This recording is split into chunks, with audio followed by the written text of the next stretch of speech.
Esta mañana, si usted ve en el boletín o a lo mejor vio eh, las copitas que tenemos aquí adelante, saben que vamos a celebrar la comunión. Así que tengo una pregunta para ustedes. ¿En qué piensas cuando piensas en la comunión?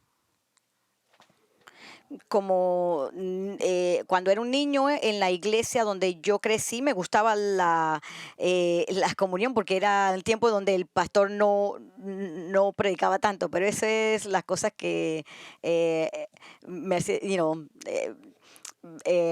me hacían reír cuando estaba niño, ¿no?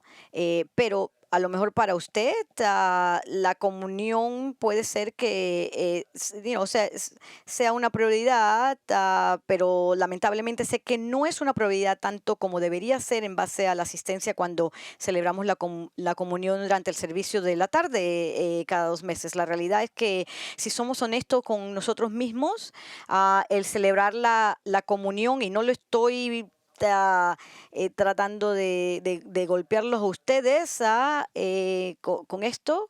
eh,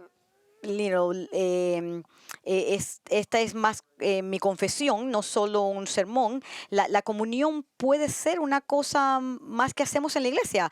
No es nada realmente especial. Cantamos, damos nuestras ofrendas, hablamos con la gente, escuchamos un sermón, tomamos los vasitos de plástico, la galleta y el jugo, y luego terminamos y tengo hambre y a qué hora comienza el juego. Tal vez piensa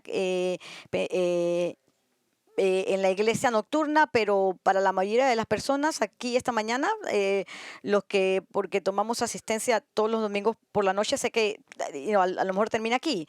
Y ahí decimos la casilla está marcada y ahora necesito pensar en la semana que viene. No digo esto para ser chistoso, simplemente para hacerlo sentir culpable. No, no tengo ningún interés en la manipulación emocional, simplemente estoy conociendo cuán familiarizados estamos con las rutinas de la iglesia, de modo que los eventos del domingo por la mañana tienen muy poco impacto duradero de una semana a la otra, especialmente la celebración mensual de la mesa del Señor, de la cena del Señor. Cuando originalmente supe que tendría la oportunidad de predicar esta mañana, no recordé que hoy era la cena del Señor, pero yo sabía que en mi próxima oportunidad de predicar iba a predicar de Primera de Pedro, y el único problema en mi mente era cuántos versículos podría cubrir. Y sabía que probablemente estaría en el capítulo 4 según los mensajes anteriores que había predicado, y ese era mi enfoque mientras me dirigía a la oficina para comenzar mi semana laboral. Y luego a principios de esta semana yo me recordó que este domingo por la mañana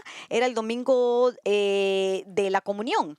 Y seré honesto, y les diré que mi primer pensamiento no fue, oh, eso es genial, estoy emocionado. No, me avergüenzo que mi primer pensamiento fue, oh, tengo que predicar un sermón más corto. Esto afectaría mi tiempo y probablemente tendría que modificar la cantidad de versículos que puedo cubrir. Veía la comunión más como una molestia que como un privilegio.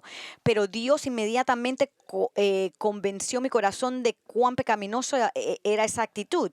Tanto es así que toda esta semana he estado pensando en la comunión, lo que es y por qué lo hacemos. De hecho, he estado convencido hasta el punto de pensar más en la comunión esta última semana de lo que probablemente haya hecho en el último año. Mis reflexiones sobre la comunión no cambiaron los textos que estaba viendo en Primera de Pedro. De hecho, después de muchas ideas y pensamientos en mi mente, luchando con las cosas, una lucha causada por yo estar pensando tanto en la cena del Señor, actualmente regresé a mi plan de sermón original. Esta mañana, como dije, el boletín estaré predicando sobre Primera de Pedro, que fue el primer texto en el que estaba pensando en predicar, pero mi convicción acerca de mi perezosa familiaridad con la comunión me hizo pensar en este texto bajo una luz mucho mejor, algo nuevamente no cambia mi comprensión de lo que significa en un sentido técnico el estudio del bíblico que vamos a ver. Pedro quiso decir lo que quiso decir, pero cambia cómo lo estoy haciendo. Estuve más convencido de que esto no es un domingo al mes donde recordamos al Señor, sino que esto debe ser el enfoque de nuestros corazones. Pero como vamos a estar viendo al capítulo 4, primera de Pedro, y como no estoy enseñando toda la semana sobre esto, les quiero dar un poco de antecedentes sobre esto para que sepan qué está pasando cuando llegamos a este texto, porque para que entendamos el trasfondo y el contexto de la carta. En Primera de Pedro fue escrito para creyentes que vivían en circunstancias difíciles, fueron despreciados y rechazados por quienes los rodeaban. Y para nosotros también estamos viendo un poco de eso, el gobierno que no es amable. Estamos viendo cómo las cosas están cambiando, y vi esto de Primera de Pedro, que hay muchas cosas en común como lo que estamos pasando hoy día. Hay muchas cosas hostiles en contra de lo que nosotros creemos hoy día. Y Pedro es una persona, un apóstol muy práctico, porque él escribe verdades teológicas bien profundas y las aplica en una manera muy simple. Todo lo que él está hablando, todo lo que él está diciendo es como él responde en un mundo que es cínico y malvado. Los creyentes, nuevamente, que él estaba escribiendo, fueron despreciados y rechazados por las personas que lo rodeaban. Y la vida ahí era bastante dura. El gobierno no fue amable con ellos. Tenían situaciones laborales difíciles. Tuvieron muchas luchas. La vida no era justa. Ellos a menudo hacían las cosas correctas y ellos sufrían por eso. Pedro está reconociendo todo esto, y lo que él nos llama llamaba a ellos y a nosotros a hacer en estas circunstancias es bien simple, que todo lo que él está escribiendo creo que está se suma, está en un sumario en la Primera de Pedro 1, 14 al 16. Dice: como hijos obedientes, no se conformen a los deseos que antes tenían en su ignorancia, sino que así como aquel que los llamó es santo, así también sean ustedes santos en toda su manera de vivir, porque está escrito: sean santos porque yo soy santo. Estoy convencido de que este es el tema principal para Pedro a lo largo del libro de Primera de Pedro. Él está enseñando a los creyentes cómo ser santos, como Dios es santo, incluso si la vida es difícil, incluso si la vida no es justa. Muchos de ustedes enfrentan las mismas pruebas. La vida no es justa. Nuestro gobierno es cada vez más hostil a nuestras creencias. Nuestros cónyuges no son perfectos. Nuestros jefes no son justos con nosotros. Y son a veces irracionables. Pero Pedro nos dice lo que le dijo a sus oyentes originales: pase lo que pase, sean santos como Dios es santo. El libro en muchos aspectos es una introducción práctica sobre cómo vivir la vida cuando las cosas se ponen difíciles. Y en todo momento Pedro sabe lo que a veces olvidamos. Cuando somos santos como Dios es santo, el mundo incrédulo que nos rodea se da cuenta. En Primera de Pedro 12, él dice: mantengan entre los gentiles una conducta irreprochable, a fin de que en aquello que les calumnian como malhechores, ellos, por razón de las buenas obras de ustedes, al considerarlas, glorifiquen a Dios en el día de la visitación. Lo que él está diciendo es que no importa la circunstancia, Pedro nos exhorta a seguir adelante y vivir en santidad, sin importar lo que está sucediendo. Y él entiende que a veces el resultado va a ser malo. Él no está diciendo: hey, simplemente hagan esto y van a ser felices. Él está diciendo: hagan esto y van a glorificar y satisfacer al Señor. En Primera de Pedro 3:17 él dice: pues es mejor padecer por hacer el bien, si así es la voluntad de Dios, que por hacer el mal. En otras palabras, lo que él está diciendo, la santidad no es causa y efecto. Él dice, sed santos y la vida será fácil. No, en primera en Juan 15:20, él dice, acuérdense de la palabra que yo les dije, un siervo no es mayor que su señor. Si me persiguieron a mí, también los perseguirán a ustedes. Si guardaron mis palabras, también guardarán las de ustedes. Independientemente del costo, Jesús y su ejemplo tiene que estar al frente de nuestro pensamiento y acciones. Este es un resumen rápido de lo que Pedro ha cubierto antes de nuestro texto al comienzo del capítulo 4. Entonces, para comenzar nuestro estudio, voy a leer los dos versículos que cubriremos y luego nos sumergiremos en nuestros estudios. Vengan conmigo mientras leo a primera de Pedro 4, 1 al 2. Dice, por tanto, puesto que Cristo ha padecido en la carne, ármense también ustedes con el mismo propósito. Pues quien ha padecido en la carne ha terminado con el pecado, para vivir el tiempo que le queda en la carne, ya no para las pasiones humanas, sino para la voluntad de Dios. Nuevamente, vamos a ver esta llamada a vivir una vida de santidad, pero creo que también vamos a ver cómo el enfoque de la comunión que debe ser el recordar la muerte de nuestro Señor tiene aplicaciones prácticas para nosotros, no solo cuando tomamos la cena del Señor, sino en todos los días. Así que en la parte de atrás de mi mente yo veía esto em, el- el- como la frase sencilla que conocemos bien, de que haz esto en memoria de mí, y esto es lo que Él quiere que hace. Y lo que vemos es que el ejemplo de Cristo debe cubrir nuestro pensamiento. Dice dos impactos prácticos de recordar la muerte del Señor. La primera, el ejemplo de Jesús en la muerte debe gobernar nuestro pensamiento, y el ejemplo de Jesús en la muerte debe gobernar nuestras acciones.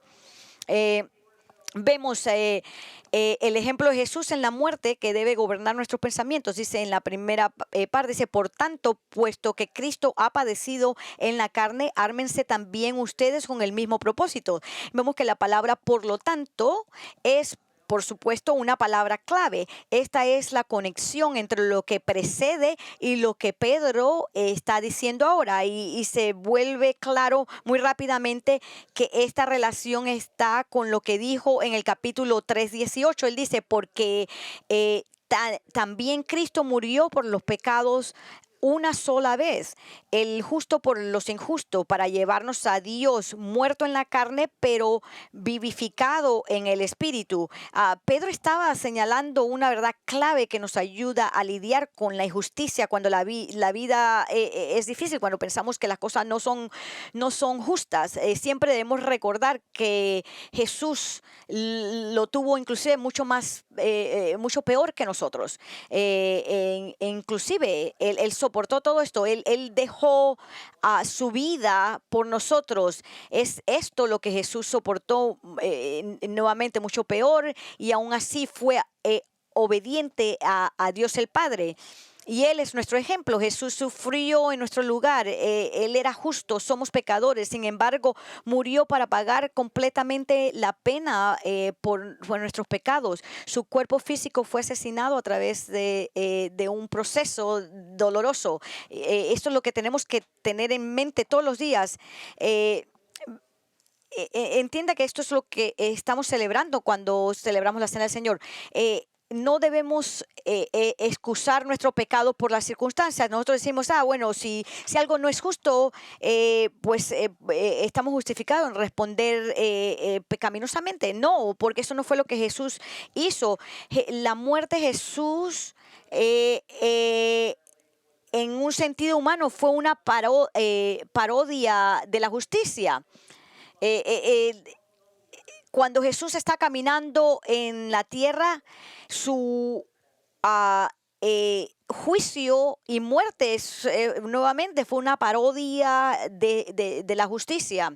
El sistema romano, aunque capaz de corrupción, era en general muy ordenado, con procedimientos legales ordenados. Inclusive hasta el día de hoy hay principios del sistema legal romano que se encuentran en muchos sistemas legales de todo el mundo, incluso en el sistema legal de los Estados Unidos. Una de las reglas normales de la ley era que tenía que hasta el día de hoy se aplica a nosotros, es que había que haber evidencia de culpabilidad para que alguien fuera condenado por un crimen. Esto, por supuesto, incluía cualquier delito para el que fuera posible la pena capital. Sin embargo, en el caso de Jesús, a pesar de muchos testimonios falsos, no había evidencia bajo este sistema romano que justificara la muerte de Jesús. En ningún lugar en nuestra imaginación, cuando Pilato pronunció ciertas palabras críticas, Jesús debería haber sido puesto en libertad. En Juan 18:38, él dice, Pilato le preguntó, ¿qué es la verdad? Y habiendo dicho esto, salió otra vez andando a donde estaban los judíos y les dijo, yo no encuentro ningún delito en él. Incluso un gobernador romano incrédulo podía ver toda la insensatez de los líderes judíos acusando a Jesús. Jesús no era culpable, pero vemos, sin embargo, debido al temor del hombre y el temor de perder sus estatutos, Pilato ordenó la muerte de de este hombre inocente. Vemos en Pedro 3:18, porque también Cristo murió por los pecados una sola vez. Y también vemos en Hebreos 4:15, dice, porque no tenemos un sumo sacerdote que no puede compadecerse de nuestras flaquezas, sino uno que ha sido tentado en todo como nosotros, pero sin pecado.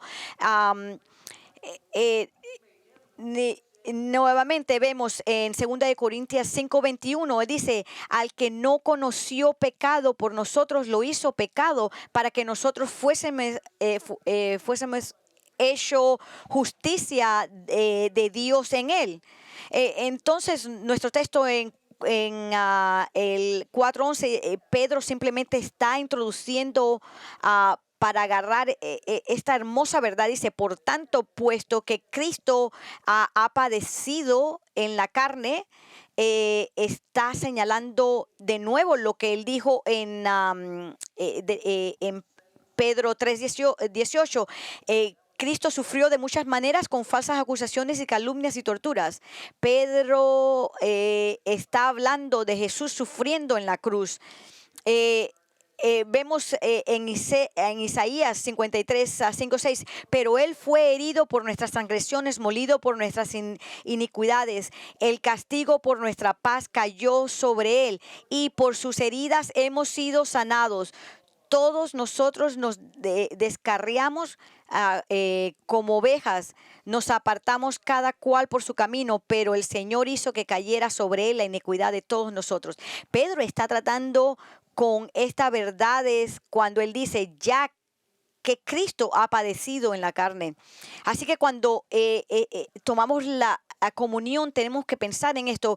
Jesús sufriendo y muriendo en la cruz por nosotros. Y Pedro nos está diciendo que esto no debe ser algo que hacemos una vez al mes. No, nuevamente, ya que Cristo ha padecido en la carne, ármese ustedes también con el mismo propósito.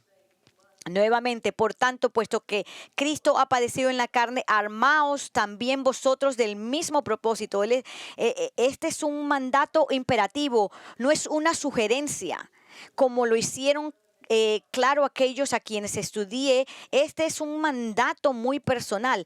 Cada uno de nosotros debe estar haciendo esto, y esto transmite como una imagen militar que debemos prepararnos para la batalla. Está hablando de la batalla que ocurre dentro de nuestras mentes y de nosotros. Es ponernos la armadura de Dios, que vamos a seguir a Cristo, vamos a seguir su ejemplo. El pensar no es una actividad pasiva, es una preparación para la batalla. Todo esto se relaciona en contexto con la forma en que cómo debemos pensar cuando las cosas no están sucediendo como queremos que sucedan. Cuando la vida es dura, cuando el pararse de la cama es una lucha. Cuando las cosas son difíciles, pensar en el ejemplo de Jesús, en su muerte nos proporciona el camino para avanzar en términos de cómo pensamos acerca de las cosas alrededor de nosotros. Y yo sé que a veces la vida para ustedes es dura de la misma manera que era en ese tiempo. Y añadan esto, que esto no es una causa y efecto. Recuerde que las cosas que le sucedieron a Jesús le van a suceder a ustedes. A veces usted va a hacer las cosas correctamente y las cosas van a salir mal. Usted va a obedecer y usted va a pagar un precio muy alto por eso. Usted va a obedecer a Dios a veces y las cosas no van a resultar de la manera que usted quiere que resulten. Pero lo que Pedro nos está diciendo es: piensen diferente, recuerden a Jesús, pongan el propósito en su corazón. Que usted no va a esperar qué va a suceder luego, sino que va a ser como Cristo. Yo creo que a veces el pasar por cosas duras es algo único para los creyentes. Hay muchas cosas. Eh, yo sé que usted considera una bendición el vivir aquí en los Estados Unidos, donde al menos hoy en el estado de Florida somos libres para servir y adorar a Dios, pero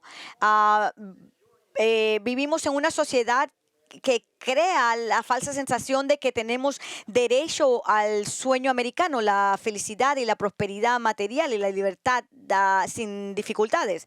Eso no es la vida. Ciertamente no es la imagen bíblica de cómo es la vida, y si usted vive suficientemente se va a dar cuenta que eso no es la manera en que la vida es. Déjenme decirlo de la manera más clara que yo pueda, desde una perspectiva terrenal y con simpatía por todos los dolores y dificultades que tantos soportan. La vida no es justa y nunca lo va a ser hasta que el Señor regrese. El pecado ha corrompido todo. Ciertamente vemos la corrupción en nuestro corazón, y mire alrededor de nosotros, la sociedad está decayendo y el pecado sigue marchando hacia la destrucción. Y Pedro nos está diciendo a nosotros: recuerde, eso no fue justo para Jesús tampoco. Él no tuvo un camino fácil, no era rosas para él. Él pasó por dificultades, sufrimientos, cosas que ni siquiera podemos comprender. El sufrimiento y la injusticia para él. Así que debemos resolver en nuestra mente que debemos seguir el ejemplo de Cristo, de Jesús, y debemos estar preparados, no importa qué, para obedecer. Nosotros recordamos su muerte y su sufrimiento, y eso se convierten en nuestros ejemplos. Una de las cosas que me gusta acerca de la Biblia es que es honesta acerca de las luchas, y es interesante porque la Biblia pone en nota, en récord en las escrituras de lo que él estaba pensando cuando estaba por lo que estaba pasando en la cruz. Por ejemplo, en Mateo 26, 38 a 39 se escribe, dice: entonces le dijo, mi alma está muy afligida hasta el punto de la muerte. Que quédense aquí y velen junto a mí. Y adelantándose un poco, cayó sobre su rostro, orando y diciendo: Padre mío, si es posible, que pase de mí esta copa, pero no sea como yo quiero, sino como tú quieras. Jesús señala el camino. Ciertamente no hay nada de estar estar avergonzado cuando nosotros pensamos, oh Dios, por favor, que yo no tenga que pasar por esto. Pero debemos estar armados por el mismo propósito como Jesús está. Como Él dijo, que aunque no queremos que pasar por esto, que sea tu voluntad y no la mía, Señor. Y esto se aplica inclusive en frente de la injusticia, una injusticia horrible, cuando algo no es justo. Tenemos que entrenar nuestra mente. Este es un acto volitivo. Tú eliges pensar de esta manera, tú eliges seguir a Cristo, eliges no pensar en tus propias necesidades y deseos, eliges confiar en el Señor y seguir su plan. E incluso si potencialmente trae muchas angustias y daños, como lo que le sucedió a Jesús. Jesús sabía la agonía de la cruz antes de pasar por ella. Él sabía lo que implicaría en términos de sufrimiento físico el seguir la voluntad del Padre. Pero él también supo lo que es que el Padre vertiera su ira por el pecado sobre él. Y sin embargo, en el momento del dolor más oscuro y de la angustia más profunda, Jesús eligió la obediencia. Él eligió el pensar en Dios, el Padre, y no en sí mismo. Ese es nuestro ejemplo. Ese es en lo que debemos fijar nuestra mente. Hebreos 12, 2 al 3 describe muy bien lo que debemos hacer nosotros. Dice, puestos los ojos en Jesús, el autor y consumador de la fe, quien por el gozo puesto delante de él soportó la cruz, despreciando la vergüenza, y se ha sentado a la diestra del trono de Dios. Consideren pues a aquel que soportó tal hostilidad de los pecadores contra él mismo, para que no se cansen ni se desanimen en su corazón. Así nos tenemos que armar nosotros también con el mismo propósito. Si usted está pasando por dificultades y por cosas que no son justas, recuerde que eso no justifica que usted viva su propia vida. Incluso en ese momento usted ha sido llamado para vivir una vida santa, pero Jesús nos ha dado el ejemplo. Usted tiene que tener la mente de Cristo. Y déjenme animarlo, usted ya la tiene. En 1 Corintios 2:16 dice, porque ¿quién ha conocido la mente del Señor para que lo instruya? Pero nosotros tenemos la mente de Cristo. Así que el punto final es este. Piensa en Jesús y lo que Él hizo. Pongan propósito en su corazón que va a seguir la voluntad de Él. Nuevamente, piensa en Jesús. Fije su mente en Cristo. Como dijo el escritor de Hebreos, fije sus ojos en Jesús. Deje que Jesús, y como Él soportó las dificultades, ocupe su mente. Deje que su ejemplo gobierne su reacción ante las dificultades de la vida. Yo entiendo que esto es una lucha todos los días. Yo lucho con eso todos los días. La batalla está siempre en la mente y en el corazón. Yo hago mucha consejería bíblica y diré una y otra vez que la gente nuevamente ellos subestiman sus propios pensamientos. Ellos quieren que sus circunstancias cambien, generalmente cuando vienen a la consejería, lo cual está bien, pero lo que no se dan cuenta es que es su pensamiento lo que tiene que cambiar, es el comportamiento lo que tiene que cambiar. Y ellos dicen, si tú me ayudas a cómo despojarme de todas estas cosas, ya yo puedo ser obediente, pero eso no es cierto. En Santiago 1, 14, 15 dice, si nos dejamos llevar por nuestros pensamientos, vamos a nos va a llevar hasta la muerte. Si tenemos la mente de Cristo y tenemos el Espíritu de Cristo, tenemos la palabra de Dios que nos guía a través de las dificultades, pero como creyentes tenemos que poner el propósito en nuestro corazón de pensar correctamente. Pedro nos dice que esa es una batalla. Tenemos que armarnos nosotros y estar equipados de pensar correctamente acerca de todo esto. Las escrituras son su amigo. El Filipenses 4:8 nuevamente es un versículo al que voy todo el tiempo. Inclusive lo tengo en la pared de mi oficina y dice: por lo demás, hermanos, todo lo que es verdadero, todo lo digno, todo lo justo, todo lo puro, todo lo amable, todo lo honrable, si hay alguna virtud o algo que merece elogio, en esto mediten. Como creyente, uno de estos verdaderos y honrables y justos y puros y amables de una buena reputación es lo que tenemos que tener presente.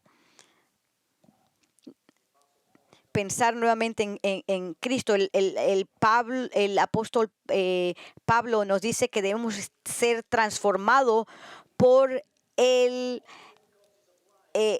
por nuestra mente, que nuestra mente nos transforme, la renovación de nuestra mente.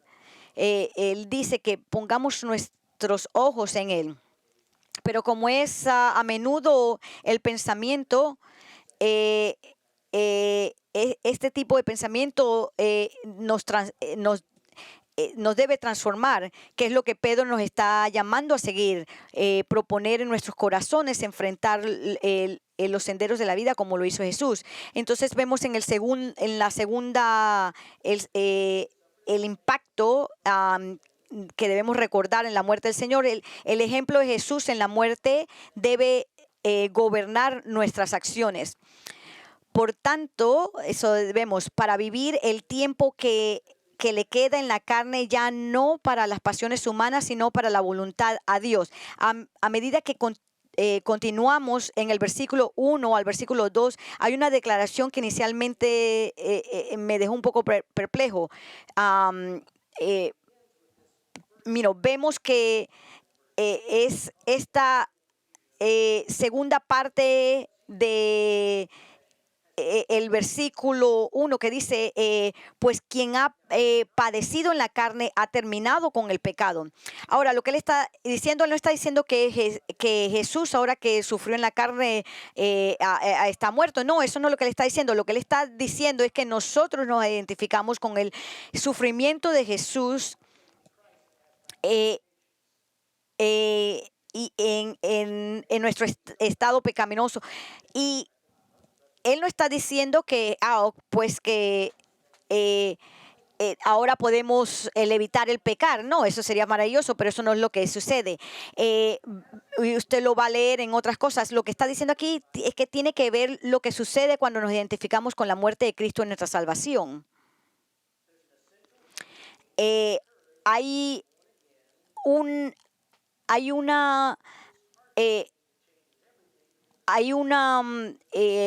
algo esencial que sucede, un cambio esencial de corazón que ocurre cuando nacemos de nuevo. Ese es el cambio de corazón que ocurre cuando nacemos de nuevo, lo que nos permite soportar las dificultades sin negar a Jesucristo. Y podemos resistir, aunque lo más fácil sería comprometernos. Eso es lo que Pablo describe, lo que dice Pedro en un sentido más detallado, es el resultado y efecto de nuestra nueva vida en Cristo. Él dice, porque si hemos sido unidos a Cristo en la semejanza de su muerte, ciertamente lo seremos también en la semejanza de su resurrección. Sabemos esto, que nuestro viejo hombre fue crucificado con Cristo para que nuestro cuerpo de pecado fuera destruido, a fin de que ya no seamos esclavos del pecado, porque el que ha muerto ha sido liberado del pecado.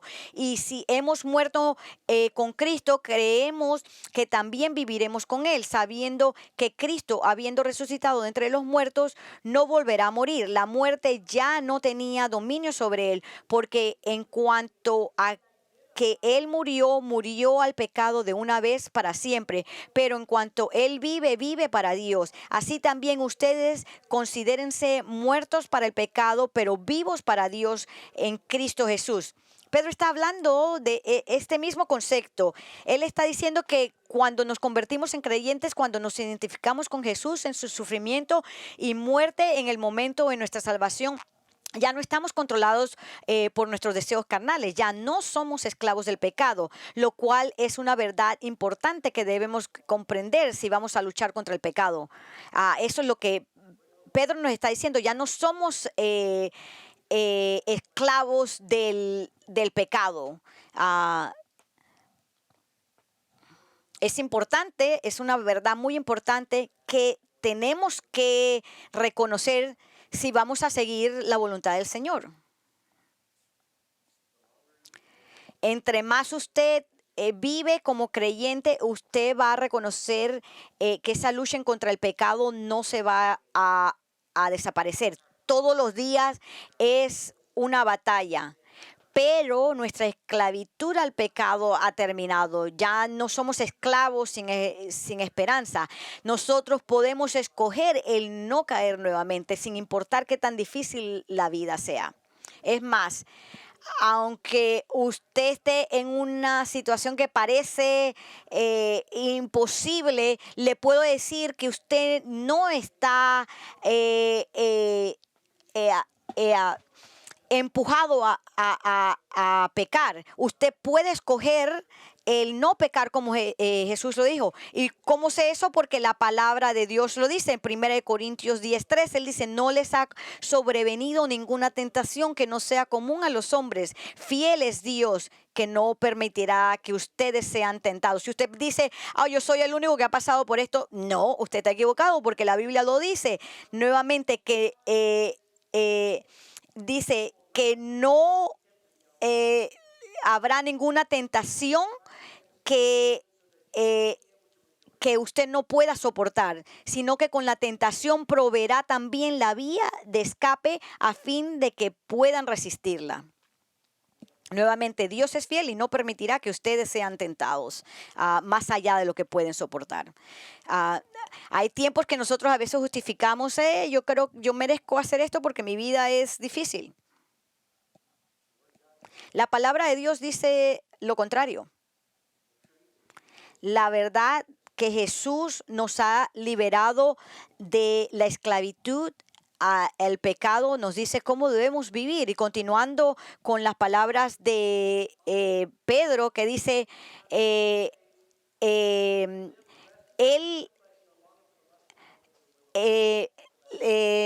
que el que sufrió en la carne, ya no para las pasiones humanas, sino para la voluntad de Dios.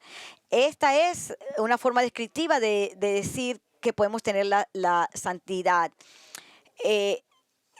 Podemos tener dentro, vamos a seguir lo que nosotros queremos hacer o vamos a seguir la voluntad de Dios como lo hizo Jesús. Esto no es complicado. Esto es fácil de ver.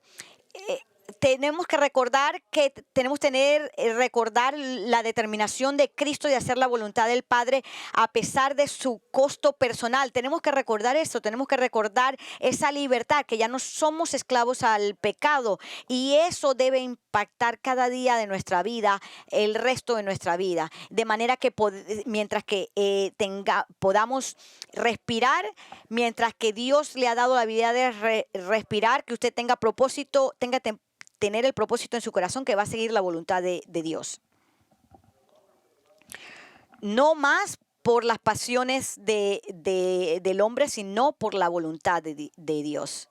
Vamos a seguir lo que nos hace sentir bien en el momento, lo que podemos justificar el hacer porque las cosas eran difíciles, o vamos a seguir lo que Dios nos dice tan claramente seguir momento por momento, día por día.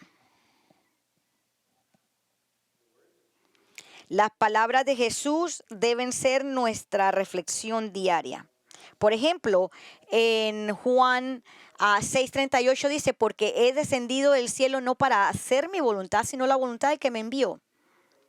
Incluso frente a a la angustia más grande que un humano podría enfrentar, Jesús se centró en la voluntad del Padre. Inclusive, nuevamente en ese momento, Él escogió a seguir la voluntad de Dios sin importar las consecuencias. Y en unos momentos que vamos a reflexionar en la comunión, debemos recordar esto, recordar la muerte del Señor. Es un contraste en si vamos a seguir la voluntad de Dios en contra de nuestra lucha diaria, en contra de nuestra carne. Pero nuevamente, eso no debe ser algo solamente una vez al mes o en la mañana o una vez al mes en la noche. No, eso debe ser todos los días y recordar lo que Jesús dice y tener propósito en nuestro corazón de seguir a Jesús. La pregunta nuevamente es, ¿en cada momento vamos a seguir a Jesús? Vamos a seguir nuestra comodidad, las cosas que nosotros queremos o necesitamos, o seguir lo que Jesús, el ejemplo que Jesús nos ha dicho. La palabra de Jesús está en muchos lugares y ese debe ser en la manera que nos identificamos nosotros, no en nuestra voluntad, pero la voluntad del Padre.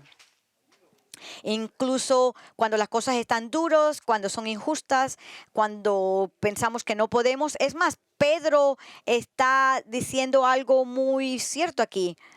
En términos de cómo debemos pasar por circunstancias muy difíciles. Dice en Primera de Pedro 2:21, porque para este propósito han sido llamados, pues también Cristo sufrió por ustedes, dejándoles ejemplo para que sigan sus pasos, el cual no cometió pecado ni engaño alguno se halló en su boca, y quien cuando lo ultrajaban no respondía ultrajando, cuando padecía no amenazaba, sino que se encomendaba a aquel que juzga con justicia. Él mismo llevó nuestros pecados en su cuerpo sobre la cruz, en fin de que muramos al pecado y vivamos a la justicia, porque por sus heridas fueron ustedes sanados. Sin importar las injusticias, sin importar qué tan difícil sea el levantarse mañana en la mañana y enfrentar el día, solamente hay dos opciones. Vamos a seguir nuestra carne o vamos a seguir a nuestro Salvador. No hay el cómo salirse con la nuestra. No, estas cosas son incompatibles. A cada momento de nuestra vida vamos a tener esta lucha, cuando vamos a estar confrontados con tentaciones. Sabemos que Dios es fiel de darnos la habilidad de poder escapar la tentación. Así que tenemos que hacer eso como con el ejemplo que Jesús nos dio a nosotros también.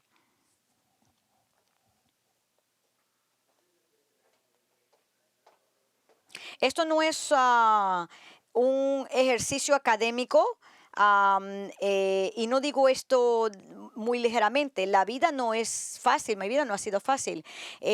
Yo sé y comprendo las cosas duras que usted ha confrontado en su vida. A lo mejor puede ser que lo hayan maltratado en el trabajo, tal vez pudo haber sido abusado por alguien, pudo haber sido maltratado por sus padres o por sus hijos. A lo mejor su salud no está muy bien. Puede ser que nuevamente en su trabajo las cosas son terribles. Tal vez su cónyuge lo está tratando mal y su matrimonio está en las ruinas. En cada uno de esos momentos, cuando está pensando en tu siguiente paso, recuerda a Jesús. Recuerde que Él enfrentó algo como lo que nosotros hemos, y peor de lo que nosotros hemos enfrentado. Nuevamente, Él enfrentó algo peor cuando vio la cruz. Él sabía el sufrimiento que sentiría, la tortura física. El momento que sentiría abandonado por el Padre y gritaría: ¿por qué me has desamparado? Y y usted a lo mejor se siente de esa manera, pero usted no ha sido desamparado. Usted es amado por Dios. Y recuerde que Jesús soportó todo esto, inclusive en el momento de angustia, sufrimiento. Él dijo, no mi voluntad, sino tu voluntad, Padre. Y él actuó de acuerdo a la voluntad del Padre. Y eso es lo que debemos hacer. Debemos ser inspirados por Él y motivados por Él cada momento de nuestra vida. Cuando usted se sienta, me merezco actuar de esta manera, quiero actuar de esta manera, aunque Dios diga lo contrario. No, siga a Jesús, recuerde a Jesús. Eh, porque como no tenemos tiempo, no lo voy a leer, pero en Gálatas 5, 19, 25, eso explica en una manera más larga de cómo lo que Pedro está hablando esto. El amor a la carne es una lista muy larga, dolorosa, pero también tenemos la lista de el fruto del Espíritu y nosotros debemos caminar por el Espíritu. Así que cuando usted está viendo las dificultades y evaluando las opciones, recuerde esta escritura, mire lo que viene de la carne. Y recuerde, no lo haga, no lo haga. Y en ese momento siga los frutos del Espíritu sin importar las consecuencias. Recuerde, porque es la voluntad de Dios, dígase a sí mismo, es la voluntad de Dios y no mi voluntad. Voy a regresar a Romanos 6. Anteriormente le leí 5 al 11, pero ahora quiero leerles del 11 en adelante porque creo que es un buen resumen. El apóstol Pablo dice, empezando en el versículo 11, así también ustedes considérense muertos para el pecado, pero vivos para Dios en Cristo Jesús. Por tanto, no reine el pecado en su cuerpo mortal para que ustedes no obedezcan a sus lujurias, ni presenten los miembros de su cuerpo al pecado como instrumentos de iniquidad, sino preséntense ustedes mismos a Dios como vivos de entre los muertos y sus miembros a Dios como instrumentos de justicia, porque el pecado no tendrá dominio sobre ustedes, pues no están bajo la ley, sino bajo la gracia. No, no le puedo decir cuántas cosas yo he confesado mientras estaba preparando este material. A lo mejor ustedes también habían veces que han ignorado el camino de poder escapar la tentación. Déjenme recordarles que todavía hay esperanza. Esa es la razón por la cual recordamos al Señor, porque las promesas de Dios es por la muerte de Jesús en lugar de nosotros los pecadores. Mientras que preparamos para la cena del Señor, es apropiado que confesemos nuestros pecados. Y los milagros de milagros, aunque recuerde que aunque usted caiga, Dios no lo odia, usted es su hijo. Él lo perdona. Recuerde en el versículo primero, por tanto ahora no hay condenación. En Romanos 8, 1, 2 dice, por tanto no hay condenación para los que están en Cristo Jesús, los que no andan conforme a la carne, sino conforme al Espíritu. Porque la ley del Espíritu de vida en Cristo Jesús te ha liberado de la ley del pecado y la muerte. Así que cuando recordamos todas estas cosas, recuerden